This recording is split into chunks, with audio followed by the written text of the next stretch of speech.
Inihaw na bangus na binalot sa dahon ng saging.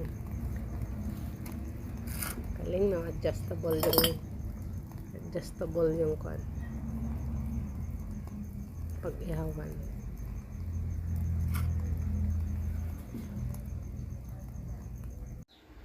At ayan na nga, naihaw na ang aking inihaw na bangus na binalot sa dahon ng saging.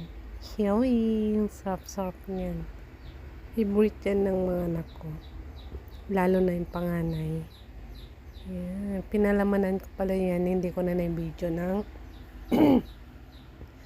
sibuyas tsaka luya lang. Tapos pampalasa. Tapos asin. Yan lang.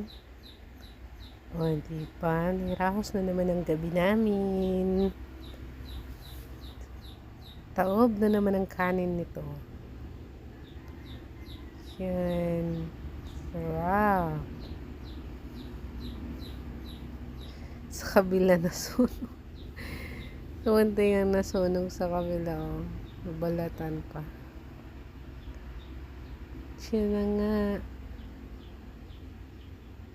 Paparami na naman ang kanin ng bunso ko nito. Kikipagsabayan na din kasi kumain si bunso. Yummy. Sarap. Aming ulam panggabihan. Yan. At hanggang dyan na lang nagtatapos ang aking video. Thank you very much sa panonood po. Bye-bye.